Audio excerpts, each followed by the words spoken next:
Assalamualaikum cikgu. Berasap-asap ni cikgu. Waalaikumsalam. Cikgu buat apa ni cikgu? Oh, sekarang ni kita tengah buat satu teknik aseptik, iaitu pensterilan bahan-bahan alatan makmal. Okey, alat radas makmal kita boleh sterilkan dia untuk mengelakkan daripada mikroorganisma. Okey. Aiman berminat ke nak tahu pasal teknik aseptik ni? Oi, saya berminat bila tengok asap tu jadi berminat pula nak tahu cikgu. Kalau berminat, selepas ini kita belajar berkenaan dengan teknik aseptik. Okey.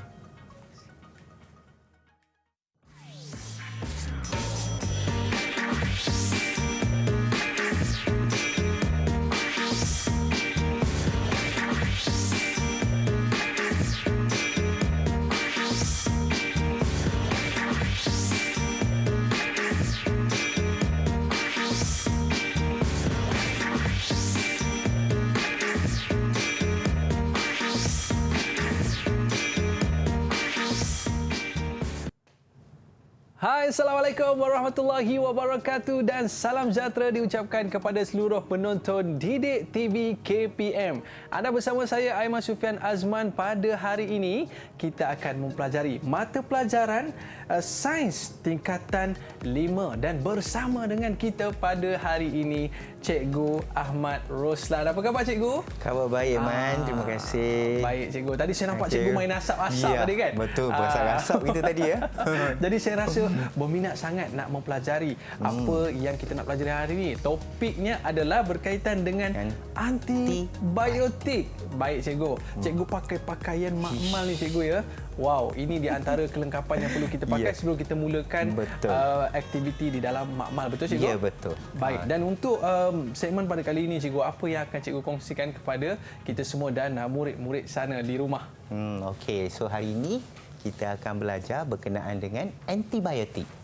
Okey, antibiotik berkaitan bagaimana sejenis bahan kimia yang boleh membunuh atau merencat pertumbuhan mikroorganisma. Okey, dan kita juga tengok di sini berkenaan dengan mikroorganisma ini, dia sangat-sangat memberi kesan kepada kita. Ada yang berbahaya, ada yang berfaedah. Okey. Ya. Ada juga ilmu faedah juga. Ya, betul. Baik. Ada yang Dan berfaedah. apakah standard pembelajaran dalam mata pelajaran kita pada hari ini, cikgu? Ya, okey. Standard pembelajaran yang kita akan belajar pada hari ini, kita ada 4 standard pembelajarannya. Okey, yang pertama iaitu menjelaskan konsep mencegah lebih baik daripada merawat penyakit. Sebenarnya apa yang kita buat tadi itu adalah salah satu daripada konsepnya. Kita nak elakkan daripada pertumbuhan mikroorganisma ni, so kita melakukan teknik aseptik. Okey, dan kita ada yang kedua, Man, iaitu menerangkan teknik aseptik dalam pengawalan penyebaran mikroorganisma. Kita ada yang ketiga, kita akan jalankan eksperimen hari ini. Wow. Nak jalankan eksperimen bersama dengan cikgu tak? Naklah cikgu. Jadi murid-murid pun kena sabar sehingga ke akhir siaran. Ya, betul. Okey, so kita ada yang seterusnya, berkomunikasi tentang kaedah rawatan penyakit. Kita ada beberapa yang penyakit yang melibatkan antibiotik nanti yang kita akan gunakan. Okey, dan kita akan ada hasil pembelajaran daripada selepas siaran nanti adalah kita dapat menerangkan konsep penyakit yang dibawa oleh mikroorganisma. Okey, kita juga akan menjalankan eksperimen. So Aiman akan jadi student cikgu hari ini. Akan jadi murid-murid cikgu, bagaimana cara kita nak jalankan eksperimen di mana kita akan buat eksperimen ini bersama-sama. Wow. Alright. Okey, mengetahui kaedah yang sesuai dalam rawatan penyakit berjangkit. Ini hasil pembelajaran yang akan kita dapat. Kita akan hasil pembelajaran yang kita akan dapat hari inilah. Okey. So, pencegahan dan rawatan penyakit yang disebabkan oleh mikroorganisma. Okey, seperti yang kita tahu bahawa mikroorganisma ini tadi, cikgu ada cakap, ada yang berfaedah, ada yang berbahaya. Okey, yang berbahaya itu kita kenali sebagai patogen. Patogen tu apa cikgu? Itu yang menariknya. Okey, patogen. Kita tahu bahawa mikroorganisma ini dikelaskan pada 5 kumpulan yang besar, iaitu kita ada kulat, kita ada protozoa, kita ada alga, kita ada bakteria, kita ada virus. So ada 5. Adakah kesemuanya adalah patogen? Bukan. Hanya ada 4 sahaja yang patogen. Iaitu kulat, protozoa, bakteria dan virus. Dan alga bukan dikenali sebagai patogen. Okey, mana? Baik, cikgu. Alright. So kita teruskan dengan teknik aseptik yang kita buat tadi. Okey, sebenarnya teknik aseptik ini merujuk kepada prosedur kesihatan. Ini biasa sebenarnya berlaku. Ini selalu kita jalankan di dalam prosedur kesihatan di mana untuk mengelakkan daripada jangkitan patogen. Okey, di mana apabila kita melakukan teknik aseptik ini, kita telah dapat menyingkirkan patogen yang sedia ada. Di udara kita sekarang ini sebenarnya banyak patogen-patogen. Ada ke cikgu? Ya, betul ada. Man, berjaga-jaga, Man. Risau cikgu. Okey, cikgu. Okey. Oleh yang demikian, teknik aseptik ini adalah bertepatan dengan ungkapan mencegah lebih baik daripada merawat. Kita mesti cegah dia dulu, okey, supaya dia jangan merebak. Okey, kalau kita nak rawat dia tapi kita tak cegah, so kita tidak akan selesaikan untuk pertumbuhan mikroorganisma Ini satu pepatah yang sangat saya suka, Yes. cikgu, iaitu mencegah lebih baik daripada dari merawat. Betul, cikgu. Ya, betul. Biasa orang tua-tua kan selalu cakap ni nasihat yang cukup baik yang perlu kita gunakan. Nanti dah sakit lagi susah. Okey, baik, cikgu. Okey. Kita dah teruskan. Kita teruskan. Hal ini bermaksud mencegah seseorang itu daripada dijangkiti oleh patogen. Dia lebih baik dia merawat daripada seseorang itu yang dijangkiti oleh patogen. Okey. Baik, cikgu. Ini teknik aseptik. Teknik aseptik. Baik, cikgu. Kita nak berehat seketika dan kita nak sambung lagi selepas ini. Cikgu sebut tadi ada eksperimen yang akan kita buat. Tapi sebelum itu, murid-murid jangan ke mana-mana. Kembali selepas ini di Didik TV KPM. Okey.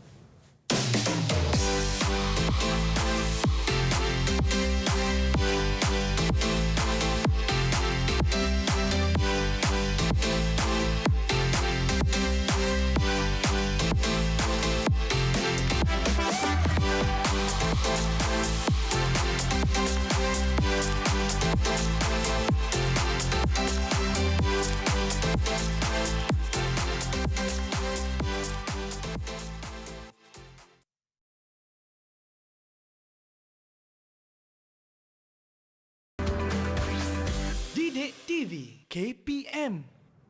Baiklah, kembali bersama saya di Didik TV KPM. Baik, cikgu, tadi cikgu dah cerita tentang teknik aseptik. Aseptik ke? Aseptik juga?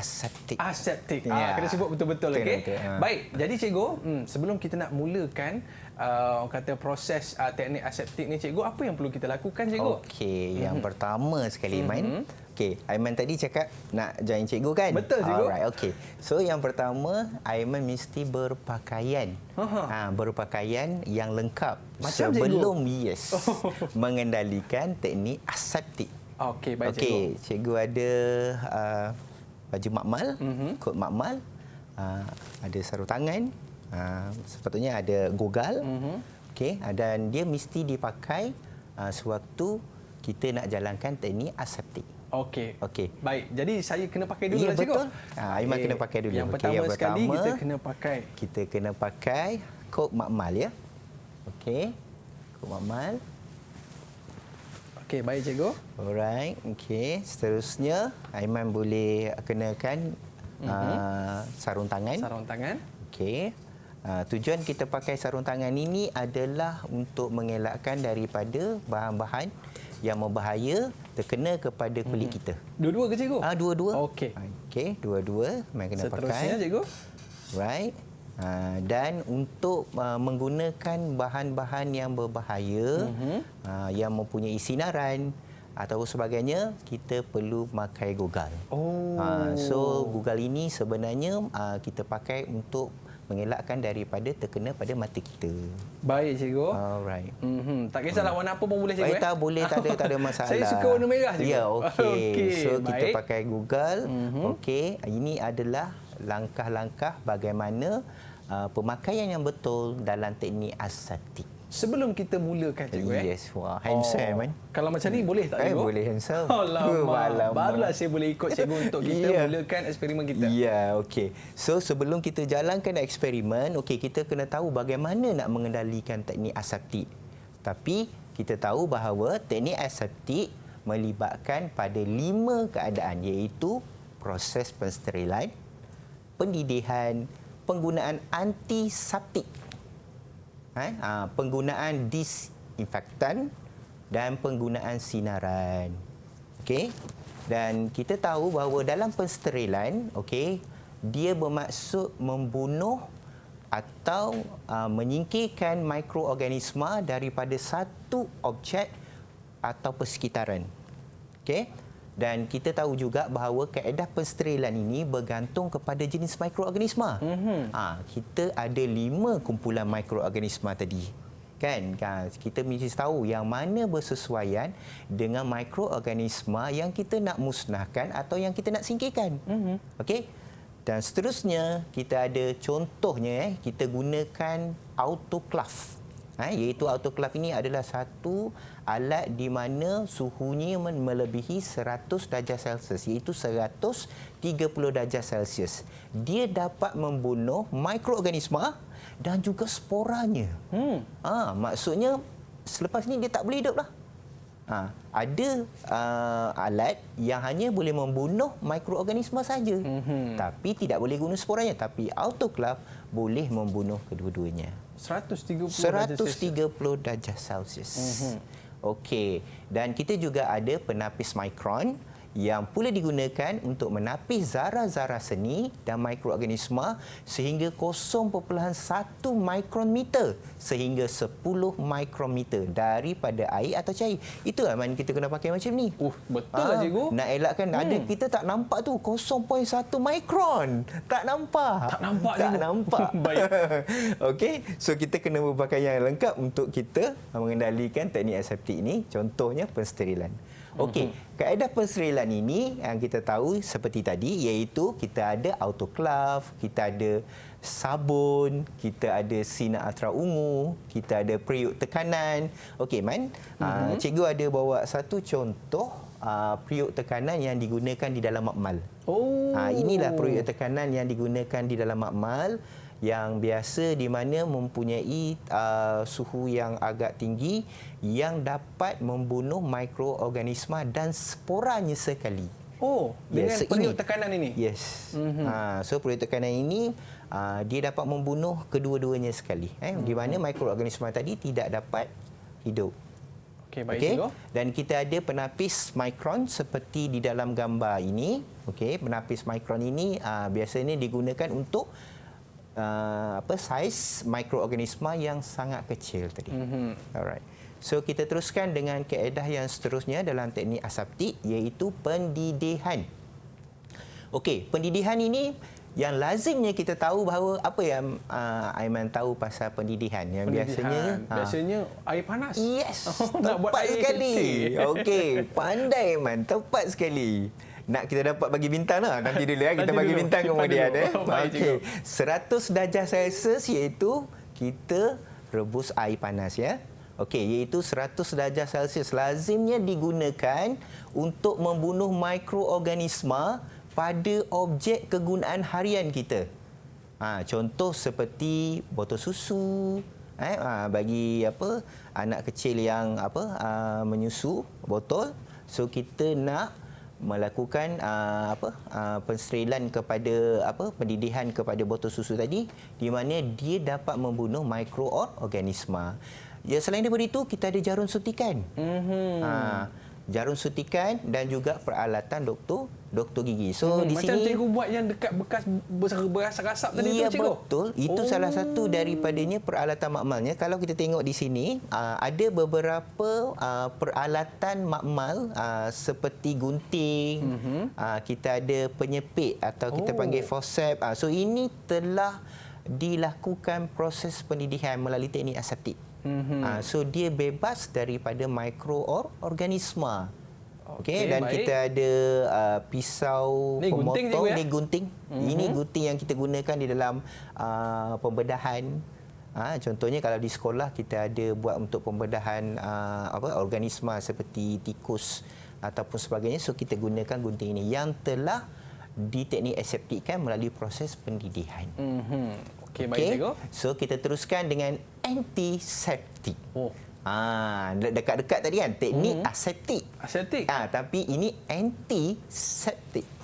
Apa itu antiseptik? Antiseptik merupakan bahan kimia yang dapat disapu pada permukaan kulit manusia atau luka untuk mencegah jangkitan patogen. So kalau biasa memang ada luka-luka kan, sapu dengan apa biasanya? Iaitu antiseptik lah. Dalam bentuk cecair. Okey. Kita ada seterusnya iaitu contoh antiseptik yang biasa sangat iaitu acriflavin ataupun ubat kuning. Pernah tengok? Biasanya cikgu kalau ubat kuning ni kalau ada luka-luka kita bubuh ubat kuning. Ya, cikgu, betul kan? Kalau kita ada luka, kita ada povidone. Okey, kita ada alkohol isopropyl 70%. Okey, dan kita tahu bahawa sesetengah antiseptik ini seperti acriflavin ini, okey, dan povidone ini dapat membunuh mikroorganisma, dan setengah lagi aseptik seperti flulavin iaitu menyekat menghalang pertumbuhan mikroorganisma. Okey, Man. Depan Aiman sekarang, okey, ada beberapa bahan untuk antiseptik. Ya. Okey. So kalau kita tengok kat sini, kalau yang ini tadi ni pasal ubat kuning. Okey, kat depan Aiman pun ada ubat kuning. Kalau Aiman tengok kat depan tu ada ubat kuning. Ini kuning cikgu, tapi kuning. dia sabun. Jangan yang itu je. Okey, betul. Okey. So itu adalah acriflavin atau ubat kuning yang kita biasa gunakan untuk bahagian luka kita. Kulit lah. Bukan untuk dimasukkan ke dalam badan ya. Dia hanya dalam kulit sahaja. Kuning pula badan. Kuning pula badan tu kan. Okey. So kita ada disinfektan iaitu bahan kimia yang digunakan pada benda hidup. Okey. Benda bukan hidup. Seperti cadar, tandas, kolam renang. Okey. Untuk membunuh mikroorganisma terutamanya patogen. Sebut pasal cadar cikgu, sekolah asrama dulu. Ya, betul. Kadang-kadang kan macam mana nak hilangkan, nak tanggalkan tu, so kita gunakan peluntur disinfektan ataupun kita panggil sebagai peluntur. Okey. Dan kalau di depan Aiman sekarang ini pun, Aiman pun boleh pastikan yang mana satu okey, peluntur. Yang ni biasa saya buat kat asrama. Okey, itu adalah pelunturnya ya. Okey. Kita selain daripada peluntur, kita ada seterusnya kita ada pencuci. Okey, boleh Aiman kenalkan yang mana pencuci? Ni mak saya selalu pakai kat rumah, pencuci. Tepat sekali Man, pandai. Tepat sekali. So itu adalah bahan pencuci. Dan yang seterusnya kita ada antiseptik. Tak lain tak bukan. Ni antiseptik yang kalau kita ni letak kat tangan juga pedih. Ya, betul. Pedih kan? Tapi anak-anak ni selalu takut. Kalau anak-anak ni sebut saja antiseptik ni nak letak pada kulit, dia dah rasa sebab dia rasa agak sejuk. Itu. Tapi ia membunuh kuman juga. Dia membunuh mikroorganisma tadi. Okey, baik cikgu. Alright. So kita ada contoh-contoh gitu. Yang pertama tadi iaitu bahan peluntur, kita ada bahan pencuci dan kita ada antiseptik. Jangan silap pula cikgu ya. Bahan peluntur pergi letak kat kulit pula. Ya, betul lah. Itu bahaya, kita kena tahu betul. Sebab kita tahu bahawa ada tempat-tempat mikroorganisma ni kita kena guna benda yang betul lah. Iaitu bahan yang betul untuk kita membunuh mikroorganisma. Baik cikgu. Okey, kita ada sinaran dalam teknik aseptik yang seterusnya iaitu sinaran mengion seperti sinar ultra ungu, sinar X dan sinar gamma. Dia dapat digunakan untuk membunuh mikroorganisma kan? Kalau setahu cikgu kan, kita biasa kalau nak pergi masuk asrama sekarang ini kan musim untuk masuk ke MRSM semua, di mana dia memerlukan apa? X-ray. X-ray itu sinar X lah. Sinar dia pakai cahaya je. Ya, betul. Itu adalah salah satu. Sebenarnya kita tahu bahawa dia dapat hasil dia itu, kita dapat keputusan nak tahu tahap kesihatan kita, dan juga sinar ini digunakan untuk membunuh mikroorganisma. Contohnya makanan dalam tin. Sebelum dipasarkan, sebelum makanan tadi masuk ya. Murid-murid di rumah pun tahu bahawa makanan dalam tin tu bukan masa yang sekejap dibuat, tapi masa yang begitu lama. Tapi adakah tidak akan ada mikroorganisma itu? Pasti ada kan? Tapi sebelum tadi dibungkus, dia telah disinarkan dengan sinar gamma supaya dia dapat membunuh mikroorganisma. Okey. Itu yang boleh tahan lama tu, cikgu. Ya, betul. Tengok apa? Dia punya tarikh luput 2 tahun. Okey. Wah, hebat betul. Rupa-rupanya telah Melalui proses sinaran dalam teknik aseptik. Okey, baik cikgu. Okey, kita seterusnya sinaran ini menembusi ke dalam sel mikroorganisma dan memusnahkannya. Okey, sebagai satu contoh, sinaran ultra ungu digunakan untuk membunuh mikroorganisma dalam bilik bedah. Okey. Sebab kita melakukan proses pembedahan dalam bilik bedah itu, kita tahu bahawa udara di sekeliling tadi banyak mikroorganisma. So dia perlu diadakan disinarkan ultra ungu untuk memastikan kawasan bilik tadi bebas daripada mikroorganisma. Kalau budak-budak kena kuning tu cikgu duduk bawah lampu tu pun salah satu daripada sinaran cahaya juga cikgu. Sinaran itu adalah sinaran yang di mana bukan untuk membunuhkan mikroorganisma, itu untuk menambahkan hemoglobin dalam dia punya darah dia melalui pigmen kulit dia tadi.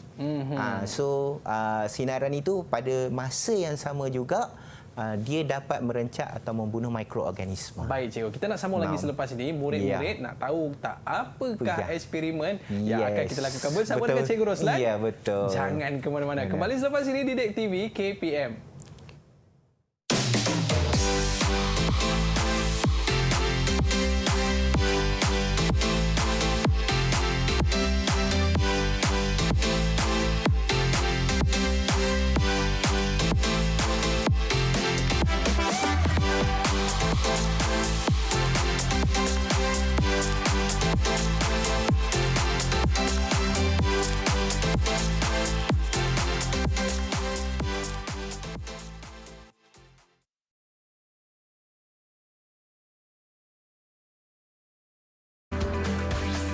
Didik TV KPM. Baiklah, kembali bersama saya Aiman Sufian Azman dalam Didik TV KPM. Hari ini dalam mata pelajaran sains tingkatan 5. Baik cikgu, saya dah pakai baju makmal ataupun kod makmal ni cikgu. Ya, betul. Jadi saya dah nak mula dah buat eksperimen ni. Boleh mula terus ke macam mana cikgu? Boleh cikgu ajak Aiman buat sekali. Silakan cikgu. Okey, ini yang ditunggu-tunggu oleh Aiman kan? Ya, betul. Daripada tadi, eksperimen apa yang kita nak buat hari ini? Okey, pertama sekali, sebelum kita jalankan eksperimen, kita pastikan pemakaian kita seperti tadilah, iaitu cara mengendalikan teknik aseptik tadi. So kita kena berpakaian yang kod makmal. Okey, kita ada goggle. Baik. Alright, kita pakai goggle. Okey, dan pasti sebab kita melibatkan mikroorganisma, so kita kena pakai pelitup muka kita. Yang ni banyak kat rumah saya cikgu. Ya, betul. Ya, betul. Untuk mengelakkan daripada terkena pada mungkin masuk dalam mulut kita ke ataupun dalam sistem pernafasan kita. Okey, baik cikgu. Ya. Alright. Dah lengkap ke cikgu? Dah lengkap. So kita boleh jalankan eksperimen sekarang. Baik. Aiman dah ready ke? Saya dah ready dah cikgu. Okey, dah kita ready Okey, sekejap. Dan ini langkah berjaga-jaga yang perlu kita lakukan sebelum dan selepas menjalankan eksperimen cikgu ya. Sebelum kita kena tahu iaitu langkah berjaga-jaga apa yang perlu kita lakukan sebelum kita jalankan eksperimen. Baik cikgu. Apa yang ada di atas meja ni cikgu? Ya, okey. Itulah yang cikgu nak terangkan kepada semua murid-murid di rumah. Okey, apa yang ada atas meja cikgu sekarang? Apa yang kita akan gunakan untuk menjalankan eksperimen? Okey, yang pertama, so kita akan jalankan eksperimen menggunakan antibiotik. Iaitu kita nak mengkaji kesan kepekatan antibiotik terhadap pertumbuhan bakteria. Kita tahu salah satu daripada mikroorganisma tadi adalah bakteria.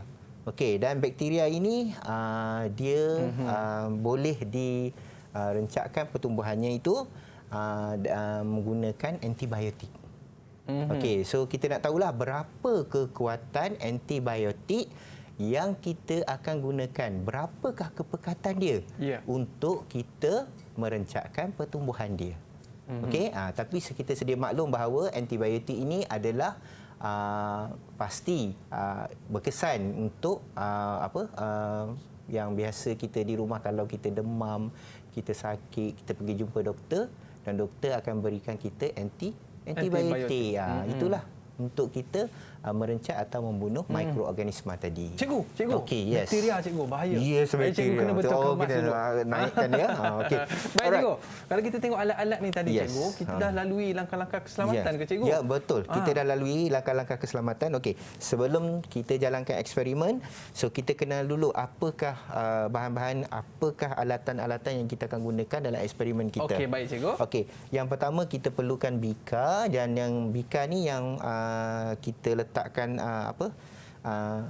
label dia yang kita gunakan air suling. Baik. Okey, yang kita gunakan untuk 10% okey, 10% kepekatan antibiotik. Oh, Okey.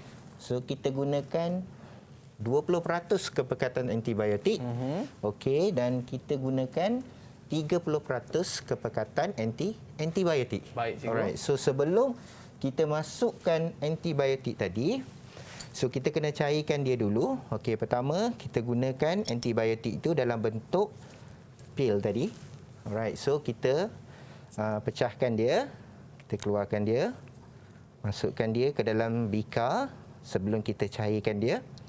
Itu antibiotik cikgu Yes, antibiotik Baik. yang telah diekstrak ya. Okey, so kita masukkan air suling ke dalam bika yang mengandungi antibiotik tadi. Okey, antibiotik ini adalah yang kita gunakan adalah penicillin. Oh. Antibiotik yang kita gunakan ini adalah penicillin ya. Okey, so kita kacau menggunakan rok kaca. Okey, kita kacau, kita larutkan dia. Okey, kita larutkan. Okey, murid-murid di rumah pun boleh lihat dengan jelas bagaimana antibiotik ini dilarutkan ke dalam air suling ya. Ya. Alright. Okey. So selepas dia dilarutkan, okey, so kita masukkan dia ke dalam 10%. Okey, 10%. Banyak mana, cikgu? Okey, kita ada sukatan dia yang di bawah ni 10 ml ya. 10 ml. 10 ml. Okey, 10 ml. Okey. Dan Terusnya? kita masukkan 10 ml juga ke dalam 20%. Okey. Okey, kita masukkan. Okey, dan yang 30% dan yang cikgu? 30% kita masukkan 10 ml juga. Okey. Okey. Dan kita nak buat pemerhatian cikgu ya. Ya, betul. Okey. Mungkin Aiman tertanya-tanya agaknya, kenapa masukkan 10 ml ke dalam ketiga-tiga ni?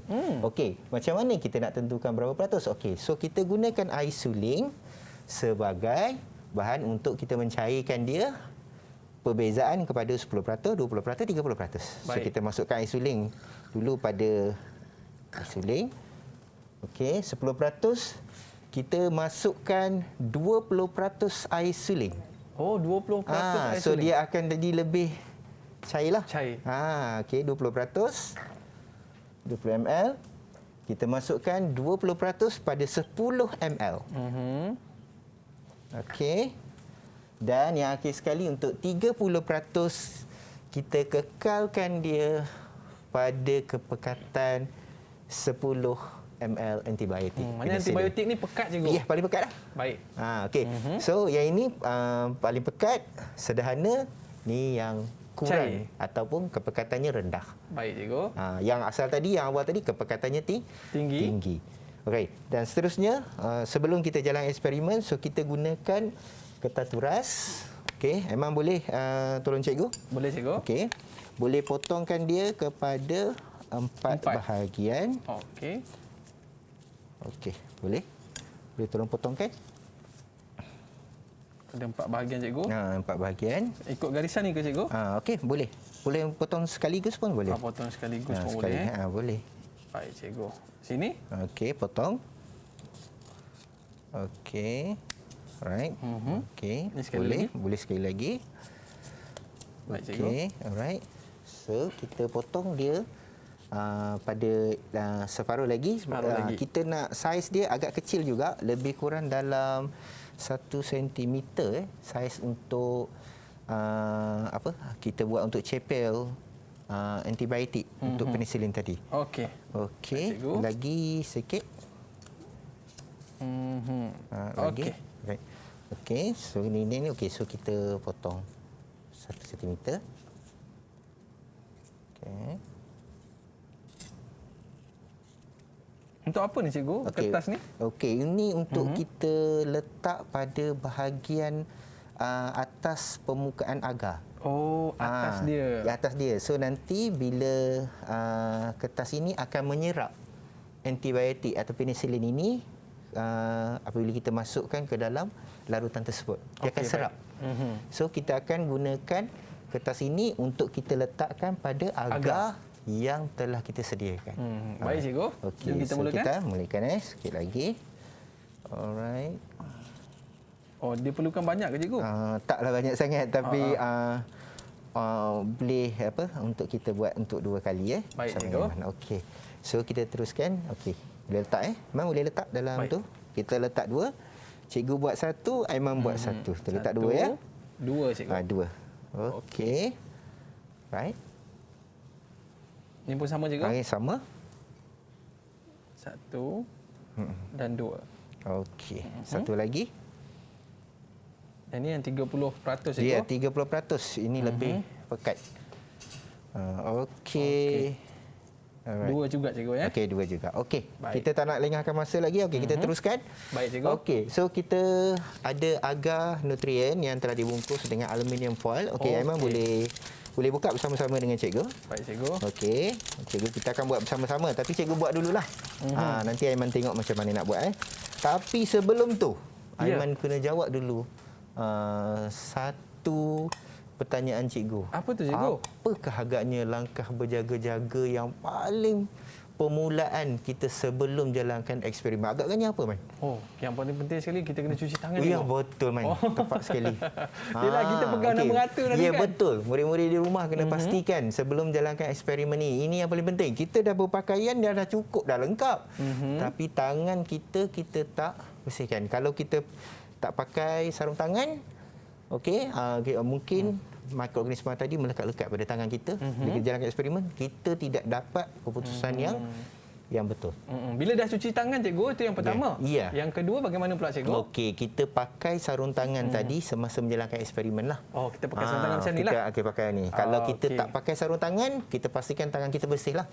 Kalau seelok-eloknya, kita pakai sarung tangan. Okey, so Baik, itu cikgu. adalah langkah berjaga-jaga yang perlu kita patuhi sebelum menjalankan eksperimen. Dan yang ketiga cikgu saya tahu. Okey. Yang Nak bagi ketiga makan cikgu, ni, nak kita bagi kena- makan ni. Kita kena sterilkan Ya. semua bahan buangan terlebih dahulu sebelum kita buang. Betul Ya, cikgu? betul. Selepas saja eksperimen, bahan-bahan ini yang telah tidak digunakan. So, tepat sekali apa yang Man cakap tu. Kita kena buang, kena simpan di satu tempat dan kita kena buang di tempat yang selamat. Okey? Dan yang Disimpan keempat di- cikgu, Ya. kita kena rendam semua ni. Yes. Betul ke cikgu? Betul. Baik, jom. Tepat sekali. Boleh kita Pandai. mulakan, cikgu? Boleh. Okey, main buka. Okey. Kita buka agar tadi. Okey. Alright. Baik, So, cikgu. kita Dia kena pakai satu tangan ke cikgu? apa dia? Amin. Buka macam ni. okey. Kenapa kita tak boleh dedahkan dia kepada keseluruhan ini untuk mengelakkan daripada mikroorganisma yang ada di sekeliling kita ini akan memberikan kesan ataupun bertindak balas dengan agar yang ada dalam ni. Oh, buka sikit je cikgu. Buka sikit dia. Baik. Okey, buka sikit Okey. Selepas telah direndamkan, okey. So kita pun tuangkan dia ke dalam. Okey. Okey. Right. Kita okey. Right. Kita boleh letak satu. Ni step pertama cikgu. Step pertama ya. Okey. Okey, kita letak satu pada bahagian pada agar tadi. Agar tadi. Yang ni Yes. 10%. Yes, ini untuk air suling. Air suling. Air suling Okey, air Okey, suling. kita letak air suling satu. Okey. Kita letak yang kedua. Okey, ini untuk air suling. Ini untuk 10% Baik. Okey. Kita buka. Okey. Dan menggunakan step yang sama. Step yang sama Ambil ataupun satu. kita boleh gunakan forceps ataupun nyepit. Oh. Kita ada forceps atau penyepit kita pun boleh gunakan. Okey, kita letak. Yang kedua, Letak sebelah dia, cikgu. letak sebelah dia. Baik, seterusnya, cikgu. Okey, seterusnya. Okey, kita ada yang ketiga. Yang ni 20%. 20%. Tuangkan dia. Okey, kita masukkan menggunakan inilah. Kita letak pada bahagian yang sebelah dia. Sebelah dia. Okey, sepanjang tu kita buka dan kita tutup ya. Baik. Okey, dan seterusnya kita ada Yang paling yang pekat sekali, paling 30%. pekat sekali, 30%. Baik, cikgu. Okey. Alright. Okay. Dan itu pun melalui step yang sama juga. Ya, step yang sama juga. Okey, ya. Kita ambil satu kertas. Kita ambil satu je kertas je. Dan kita letak juga di dalam tu, cikgu. Kita letak juga di dalam tu ya. Cikgu, berapa lama kita nak tahu dia punya keputusan Keputusan dia ni, nanti, okey. Kita ambil masa selama sekurang-kurangnya 72 jam. 72 jam ni 3 hari lah, cikgu. 3 hari. Okey. Selepas saja kita masukkan, kita ada dua cara. Satu cara kita letak keratan untuk ketas turas ni atau yang direndam dengan antibiotik ni dulu, atau cara yang kedua kita letak bakteria dulu. Okey, selepas kita dah selesai, kita tutup. Tutup. Okey, kita tutup dulu. So kita ambil bakteria. Okey. Kita buka dan kita taburkan. Ini yang perlunya kita pakai face mask tadi. Kita taburkan. Bakteria je. Dia bakteria. Okey, kita taburkan di atas agar tadi. Okey, kita taburkan atas agar tadi ya. Maknanya cikgu tabur pada kertas itu. Betul. Baik. Kita taburkan pada kertas tadi. Dan ia akan memberi tindak balas, cikgu. Taburkan keseluruhan pada agar tu. Pada agar tu tadi. Okey. Dan selepas saja selesai, so tak selesai lagi, kita kena tutup dia dengan Selotip. Selotip untuk kita pastikan bahawa Kenapa, tiada cikgu? Tak ada masuk angin lah. tak ada masuk angin. Sebelum kita tutup dengan aluminium foil. Baik, cikgu. Okey, so Aiman nak cuba dulu? Boleh saya sebelum cuba, nanti cikgu? kita simpan sama-sama. Okey, kita cuba yang saya pertama. Cuba satu persatu. Cikgu, kalau ada kesilapan minta boleh cikgu tunjuk ajar ya. pakai yang sana tu, Saya penyepit pakai sana. penyepit. Okey. Baik, yang pertama sekali Okey, yang kita letak air suling. air So suling. Saidah ni boleh Okey, Aiman baik, cikgu, saya ambilkan. ambil kat dalam ni. Okey, ni 10%, 20%, 30%. Okey, baik, cikgu. Okey.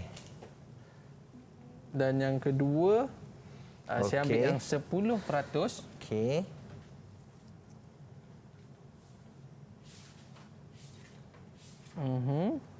Okey, sebelah dia.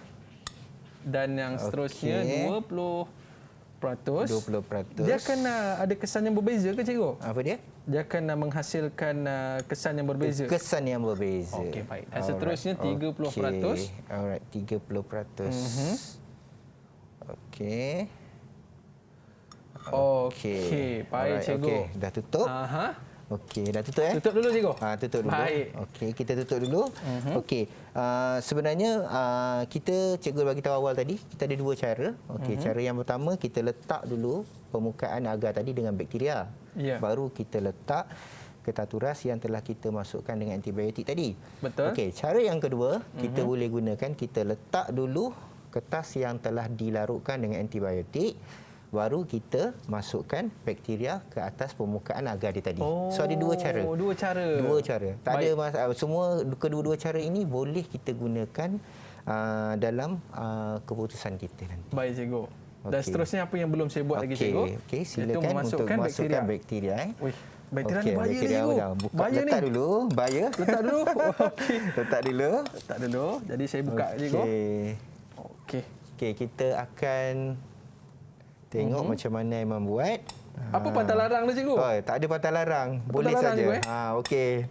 Risau pula dia keluar pula Okey. tadi kan. Alright. Dan terus Ya, ditaburkan. dia taburkan. Okey. Okey. Banyak mana, cikgu? Tak Ditaburkan meliputi keseluruhan kawasan tadi. Ni saya buka ni tak apa ke, cikgu? Boleh.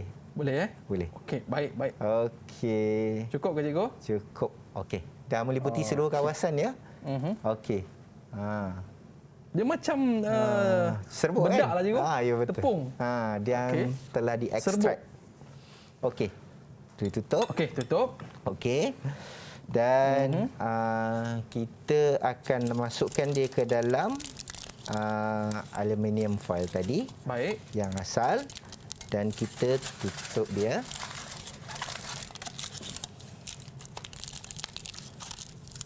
Okey, kita tutup. Dia untuk mengelakkan masuk angin cikgu Ya, Kalau masuk angin jadi apa cikgu ya? Okey, bakteria tadi atau mikroorganisma tadi tidak dapat tumbuh dengan baik atau sekaligus eksperimen kita jalankan tadi gagal. Baik. Itu yang paling mudah perkataan yang boleh kita katakan. So kita kena tutup dan disimpan di tempat yang gelap. Oh, tempat gelap.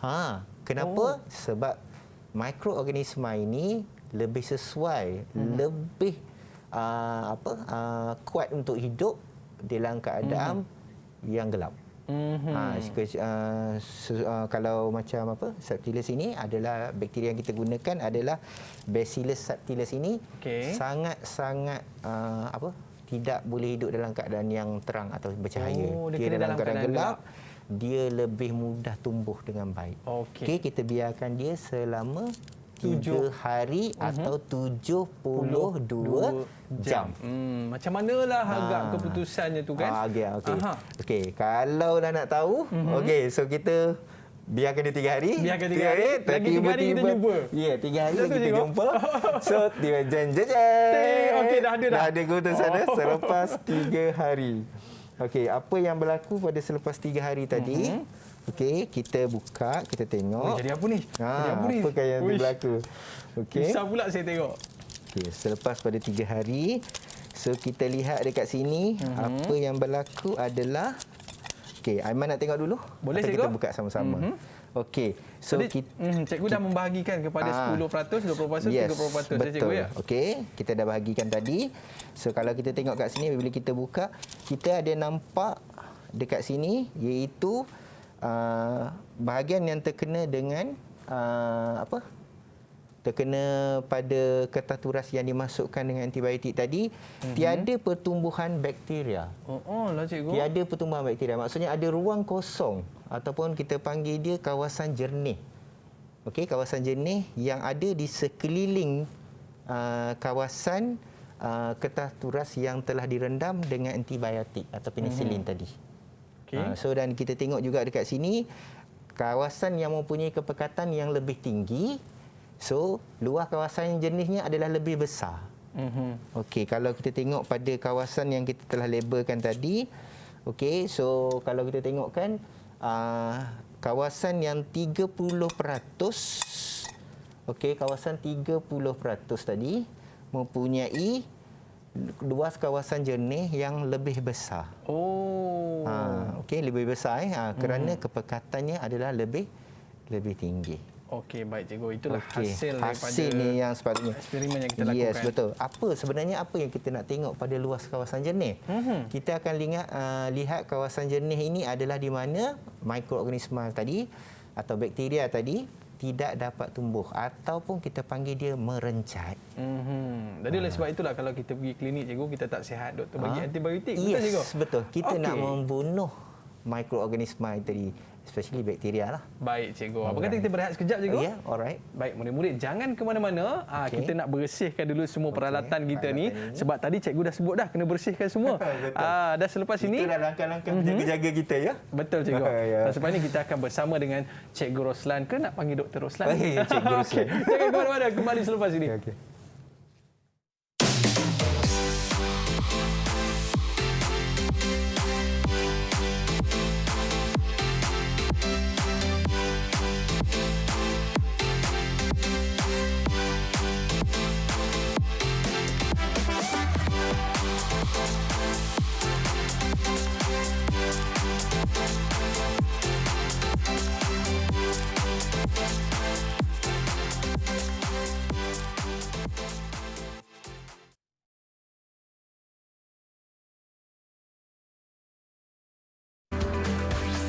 Didik TV KPM. Alright, kembali bersama saya Aiman Sufian Azman dalam Didik TV KPM. Aduh, gatal pula lah tangan ni cikgu. Saya rasa saya dah terkena jangkitan cikgu. Baik, mungkin cikgu boleh ceritakan kepada kita, kepada kawan-kawan kita di luar sana yang dah terkena jangkitan ni, ada tak kaedah rawatan bagi penyakit-penyakit seperti ini cikgu? Okey Man, terima kasih. Okey Man, kita akan hari ini untuk tahu apakah kaedah rawatan untuk penyakit berjangkit. Okey, kita ada tiga jenis bahagian bagaimana kita nak mengawal kaedah rawatan penyakit berjangkit ini. Okey, yang pertama kita kenali sebagai antiviral. Okey, yang kedua kita kenali dia sebagai antifungal. Dan yang ketiga, pasti Aiman ingat apa yang telah kita buat tadi. Antibiotik. Yes, so Okey, ada tiga baik. kan? Okey. So, ketiga-tiga ini adalah merupakan kaedah rawatan yang digunakan untuk melawan penyakit yang berjangkit. Contoh kita tengok dekat sini, kita tengok pada gambar rajah ini adalah antibiotik digunakan untuk mengawal penyakit seperti pneumonia. Kita ada antifungal untuk athlete foot. Kita ada kayap iaitu antiviral. Okey, dan ketiga-tiga kaedah rawatan penyakit berjangkit ini adalah berbeza-beza. Kita tidak boleh menggunakan untuk contohnya antiviral, okey, untuk merawat penyakit disebabkan oleh antibiotik. Okey. Untuk antifungal pun tidak boleh untuk berkaitan dengan antibiotik. Sebab kita tahu bahawa antibiotik ini contohnya seperti penicillin yang kita buat tadi, okey, dia adalah merupakan satu jenis bahan yang digunakan untuk merawat untuk antibiotik. Ya. Alright, dan kita ada antifungal contohnya seperti kita ada clotomazole, okey, dan kita ada antiviral seperti acalorvir. Okey, dan untuk pengetahuan Man, okey, untuk antiviral ini dia lebih kepada mikroorganisma seperti virus. Dengan virus mesti dah tahu kan. Okey, seperti COVID-19 ya. So contohnya kalau kita tengok ni, kalau antiviral ni lebih kepada sinonim kepada virus, di mana antiviral tadi tidak boleh diubati seperti penyakit daripada antiviral tadi tidak boleh diubati oleh antibiotik. Sebab antibiotik itu merujuk kepada pencegahan untuk mikroorganisma seperti bakteria. Baik cikgu. So kita tahu bahawa antibiotik hanya kita gunakan untuk mencegah mikroorganisma seperti bakteria sahaja. Jadi itu perbezaannya cikgu ya? Yes, itu perbezaannya. Yang jelaslah kalau kita tahu bahawa kaedah rawatan ini, penyakit berjangkit ini biasanya kalau kita pergi ke klinik, seperti Aiman cakap tadilah ada gatal-gatal kan. So, doktor akan berikan kaedah rawatan yang bersesuaian. So, kita tidak boleh buat andaian sendiri. Apakah kaedah rawatan yang hanya mungkin doktor yang mempunyai pengetahuan yang khusus yang tahu bagaimana untuk mencegah atau menggunakan kaedah rawatan penyakit berjangkit. Ini bakteria ke virus ni kan? Yes, betul. Jadi barulah dapat orang kata ubat yang betul. Baik cikgu, apakah rumusan yang dapat kita ambil daripada topik pembelajaran kita pada hari ini cikgu? So hari ini rumusan yang kita boleh buat adalah yang pertama, kita tahu bahawa konsep mencegah lebih baik daripada mengubati. Okey, dan kita tahu bagaimana apakah teknik aseptik yang kita gunakan. Okey, dalam kehidupan seharian kita pun kita boleh gunakan teknik aseptik tadi. Okey, sebab kita gunakan aseptik, antiseptik tadi, bahan antiseptik tadi dalam kehidupan seharian kita. Seperti bahan pencuci, bahan peluntur ataupun sebagainya. Maknanya penting ada kat rumah kita. Penting ada kat rumah kita. Baik. Tadi kita dah buat eksperimen cikgu. Yes, kita buat eksperimen kan. Kita pun tahu bahawa bakteria tadi dapat dibunuh ataupun tidak dapat tumbuh disebab kehadiran antibiotik. Baik cikgu, bagaimana dengan prestasi saya pada hari ini cikgu? Okey, prestasi Aiman. Agak-agaknya Aiman bagaimana hari ini? Boleh bersemangat tak agaknya hari ini? Betul-betul bersemangat Kan? cikgu. Dengan pakai Google tadi dapat kan. Google. Alright. So hari ini cikgu bagi Aiman 5 bintang. Wow, 5 bintang. Ya. Baik cikgu, murid-murid kita di rumah Okey. sana nak buat latihan berkaitan dengan topik kita pada hari ini. Di manakah mereka dapat? So murid-murid di rumah boleh dapatkan bahan latihan ini di KPM Sumberku, bahan KPM Perkasaku di dalam http sumberku.moi.edu.my. Okey, terima kasih kita ucapkan kepada Cikgu Roslan. Ya. Nanti ada rezeki kita boleh buat eksperimen lagi. Murid-murid mesti eksperimen seronok lagi. kan? Ya. Baik cikgu, terima kasih kita ucapkan dan terima kasih kepada murid-murid kita di rumah ada rezeki. Kita jumpa lagi. Bye-bye. Assalamualaikum warahmatullahi wabarakatuh. Jumpa lagi. Jumpa lagi.